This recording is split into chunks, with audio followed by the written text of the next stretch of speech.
Hello guys, আসসালামু আলাইকুম। কি অবস্থা সবার? আশা করি সবাই অনেক ভালো আছেন। আজকের ক্লাসে আমরা বোর্ড এবং অ্যাডমিশন আসা অনেক বেশি ইম্পর্টেন্ট, বিশেষ করে বোর্ডে এত বেশি ইম্পর্টেন্ট একটা টপিক, সেটা হচ্ছে 1 ডিগ্রি 2 ডিগ্রি এবং হচ্ছে 3 ডিগ্রি অ্যালকোহল শনাক্তকরণ। ঠিক আছে, সেটা হচ্ছে লুকাস বিকারক দ্বারা। এই যে কথাটা লুকাস বিকারক, এটা অনেক ভারী একটা কথা এইচএসসির জন্য। ঠিক আছে, এইচএসসির জন্য লিটারালি এই লুকাস বিকারক যে কত পরিমাণে একটা ইম্পর্টেন্ট টপিক, এটা মানে বলার মতো না। ঠিক আছে, সো আজকে আমরা এই জিনিসটা জাস্ট একবারে দেখে ফেলবো পুরোটা। খুবই ইজি, খুবই ইজি, খুবই ইজি। জাস্ট মনে রাখবা কি কি, আমি জাস্ট সিম্পলি বলে দিই। জাস্ট লুকাস বিকারকটা কি জিনিস সেটা মনে রাখবা, এবং হচ্ছে বিক্রিয়ার কৌশলটা জাস্ট ভাইয়ের সাথে একবার দেখবা, এবং ইজিলি তোমরা জাস্ট পরীক্ষার হলে লিখে দিয়ে আসতে পারবা। জাস্ট তোমাদের একটা বার প্র্যাকটিস করা উচিত, এবং হচ্ছে কি একটু চিন্তা করে মাথা খাটায় লিখতে হবে, দ্যাটস ইট। ঠিক আছে, তো চলো আমরা ক্লাসটা শুরু করে ফেলি। So first of all Lucas বিকারকটা কি জিনিস সেটা আমরা জানবো। ওকে, তো খেয়াল করো, লুকাস বিকারকটা আমরা ঠিক এইখানে লিখবো। ঠিক আছে, লুকাস বিকারক হচ্ছে গাঢ় HCl বা গাঢ় হাইড্রোক্লোরিক অ্যাসিড এবং হচ্ছে গিয়ে অনাদ্র জিঙ্ক ক্লোরাইড। ওকে, এই দুটার একটা মিশ্রণ। ওকে, এদের মিশ্রণ। ঠিক আছে, মিশ্রণটাকেই বলা হয় হচ্ছে গিয়ে আমাদের লুকাস বিকারক। ওকে, এদের যে মিশ্রণ সেটাই হচ্ছে আমাদের লুকাস বিকারক। ওকে, তাহলে পরীক্ষা যদি তোমাদের ক নাম্বারে, এটা কিন্তু ক নাম্বারে আসে যে লুকাস বিকারক কি, তখন তোমরা কিন্তু ইজিলি লিখবা যে অনাদ্র জিঙ্ক ক্লোরাইড এবং হচ্ছে গাঢ় HCl এর মিশ্রণকে আমাদের বলা হয় লুকাস বিকারক। এবং এই লুকাস বিকারক দ্বারা অ্যাকচুয়ালি এই 1 ডিগ্রি 2 ডিগ্রি এবং 3 ডিগ্রি যে অ্যালকোহলগুলো আছে সেগুলোকে শনাক্ত করা হয়। ঠিক আছে, তো চলো এবার আমরা বিক্রিয়ায় চলে যাই। ওকে, কথা না বাড়াই, দেখো খুবই ছোট একটা ভিডিও হবে, বাট খুবই ইফেক্টিভ। খেয়াল করো, নাম্বার 1 1 ডিগ্রি অ্যালকোহল। ঠিক আছে, ওকে, আচ্ছা আসো আমরা actually first of all alcohol গুলোকে দেখি, দেন হচ্ছে গিয়ে বিক্রিয়া দিই। হ্যাঁ, আচ্ছা ঠিক আছে, চলো এবার হচ্ছে গিয়ে 2 ডিগ্রি অ্যালকোহল, এবার হচ্ছে আমরা লিখে ফেললাম 3 ডিগ্রি অ্যালকোহল। আচ্ছা, 3 ডিগ্রি অ্যালকোহলটা আরেকটু উপরে লিখি, 3 ডিগ্রি অ্যালকোহল। আচ্ছা, 1 ডিগ্রি 2 ডিগ্রি এবং 3 ডিগ্রি অ্যালকোহল সেগুলো আমরা এবার লিখবো। দেখো, ধরো একটা 1 ডিগ্রি অ্যালকোহল লিখলাম। 1 ডিগ্রি অ্যালকোহল সিম্পলি একটা ROH। খেয়াল করো কিভাবে, ধরো এইটা আমরা লিখলাম একটা 1 degree alcohol, CH3 CH2 CH2 যত মন চায় আমরা লিখলাম। ধরো আমরা এই পর্যন্ত লিখলাম, এটা একটা প্রোপানল। ঠিক আছে, ওকে, তাহলে এটা একটা 1 ডিগ্রি এবং এটা হচ্ছে আমাদের প্রোপানল। ঠিক আছে, ওকে, জাস্ট 1 ডিগ্রি হচ্ছে কি আমাদের প্রোপানল। 1 ডিগ্রি লিখলাম, 1 ডিগ্রি একটা অ্যালকোহল। ঠিক আছে, 1 ডিগ্রি বা প্রোপানল। ঠিক আছে, আচ্ছা এবার চলো আমরা এটা 2 ডিগ্রি অ্যালকোহল লিখি। ঠিক আছে, খেয়াল করো 2 ডিগ্রি অ্যালকোহলটা কিভাবে লিখতে হয় এবং কিভাবে বুঝবো। ধরো আমরা লিখলাম ঠিক এইভাবে। ওকে, আচ্ছা খেয়াল করো এটা কিভাবে 2 ডিগ্রি। খেয়াল করো এই যে মূলকটার যে ইমিডিয়েট কার্বনটা আছে, খেয়াল করো এই যে এই মূলকটার যে ইমিডিয়েট কার্বনটা আছে তার সাথে কয়টা কার্বন অ্যাটম আছে? 2টা। তাহলে এটা হচ্ছে একটা 2 ডিগ্রি অ্যালকোহল। ওকে, কিভাবে মনে রাখবো, এই যে মূলকটা ওর সাথে কয়টা কার্বন অ্যাটম আছে? একটা, ওর সাথে যে কার্বনটা আছে, এই যে কার্বন, খেয়াল করো এই যে মূলক, এই হচ্ছে সেই কার্বন, এর সাথে কয়টা কার্বন অ্যাটম আছে? একটা। খেয়াল করো একদিকে জাস্ট একটা কার্বন অ্যাটম। ঠিক আছে, তাহলে এটা কি 1 ডিগ্রি। খেয়াল করো মূলক, এই হচ্ছে আমাদের কার্বন। ঠিক আছে, আচ্ছা এইটাকে এবার আরেকটু মানে, আচ্ছা দেখো এটা হচ্ছে আমাদের একটা অ্যালকোহল মানে কার্বন, তাহলে এই কার্বনের দুই পাশে 2টা অ্যাটাচ। ওকে, তারপর এই যে কার্বনটা, এই কার্বনের সাথে আমাদের 2টা অ্যাটাচ, তাই এটা আমাদের 2 ডিগ্রি অ্যালকোহল। আরেকটু এক্সপ্লানেশনে যাব, তার আগে আমরা 3 ডিগ্রি অ্যালকোহলটা লিখি। চলো ধরো এটা হচ্ছে আমাদের 3 ডিগ্রি একটা অ্যালকোহল।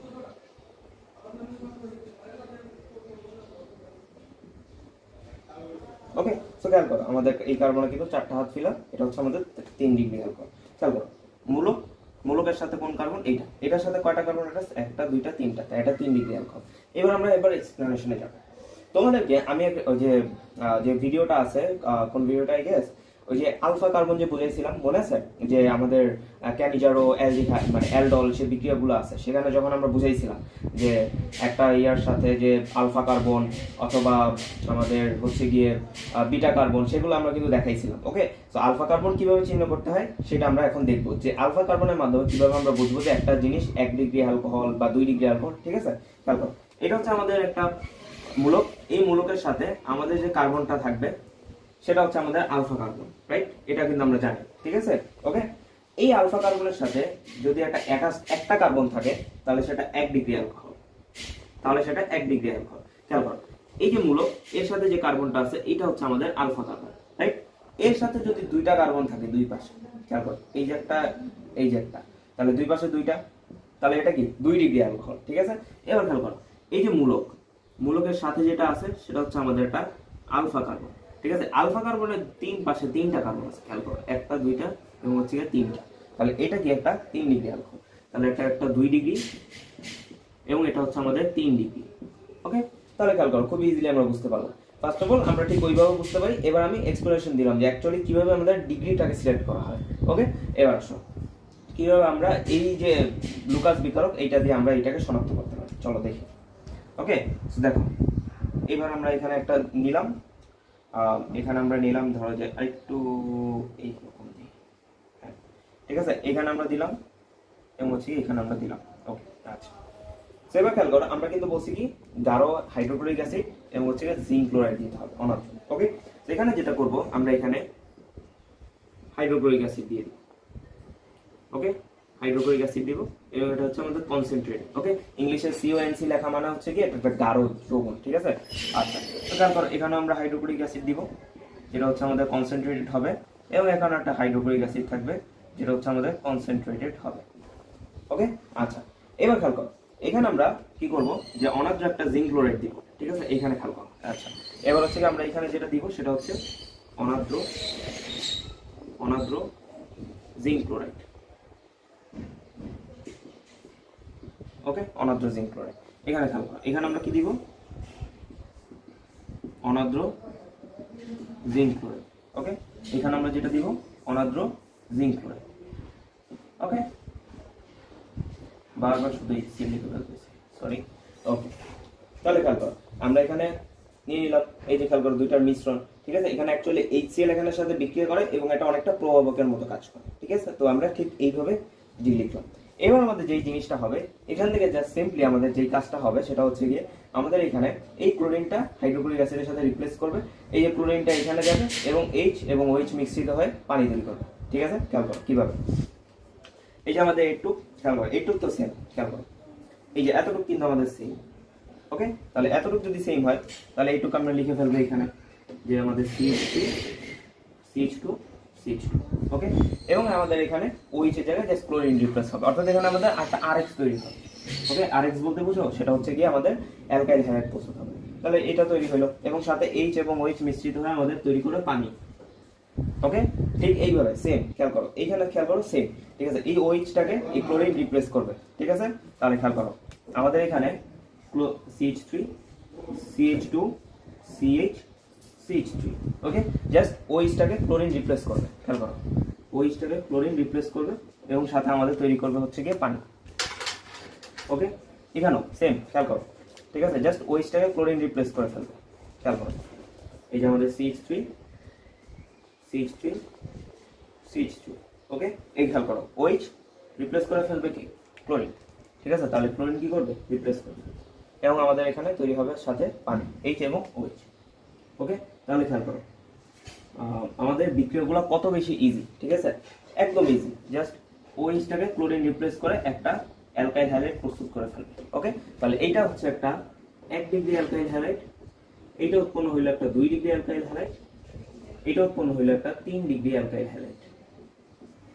ওকে, আচ্ছা এইবার ভাইয়া শনাক্তকরণটা কিভাবে করব? ঠিক আছে, শনাক্তকরণ হচ্ছে এখানে আমাদের যে যৌগটা তৈরি হইলো, খেয়াল করো এই যে যৌগটা, সেটা হচ্ছে গিয়ে আমাদের এখানে এই যে যৌগটা তৈরি হলো, এই একটা যৌগ তৈরি হলো, এই একটা যৌগ তৈরি হলো। এখানে যেটা হয় যে তুমি যখন এখানে বিক্রিয়া দিবা একটা রুম টেম্পারেচার, জাস্ট সিম্পলি বিক্রিয়াটা দিলা। ঠিক আছে, এখানে যেটা হবে সেটা হচ্ছে এইটার তৎক্ষণাৎ পদক্ষেপ করবে, তৎক্ষণাৎ পদক্ষেপ করবে বা বলতে পারো যে তৎক্ষণাৎ বিক্রিয়া ঘটাবে। ঠিক আছে, বলতে পারো যে তৎক্ষণাৎ পদক্ষেপ বা বিক্রিয়া ঘটাবে, পদক্ষেপ করা মানেই তো বিক্রিয়া ঘটা, রাইট? তাহলে খেয়াল করো তৎক্ষণাৎ পদক্ষেপ। ওকে, তাহলে খেয়াল করো এর কি হবে 3 ডিগ্রিটা তৎক্ষণাৎ পদক্ষেপ। ওকে, তৎক্ষণাৎ পদক্ষেপ করবে। ঠিক আছে, এইটার যেটা হবে যে এই যে 2 ডিগ্রিটা যেটা হবে সেটা হচ্ছে 5 থেকে 10 মিনিট পর পদক্ষেপ করবে। ঠিক আছে, পদক্ষেপ করবে, এই ছোট করে এখানে লিখে দিলাম 5 মিনিট থেকে 10 মিনিট পর পদক্ষেপ করবে। ঠিক আছে, জায়গাটা খুব ছোট হয়ে গেল, সরি ফর দ্যাট, বাট এইখানে আমি একটু মার্ক করে দিচ্ছি। ওকে, তাহলে 5 থেকে 10 মিনিট পর অদক্ষেপ পড়বে কোনটা? এই যে এইটা, ঠিক আছে। তাহলে 5 থেকে 10 মিনিট পর পড়বে। এবং এখানে যেটা হবে অ্যাকচুয়ালি রুম টেম্পারেচারে এটা বিক্রিয়া করে না, রুম টেম্পারেচারে বিক্রিয়া করে না।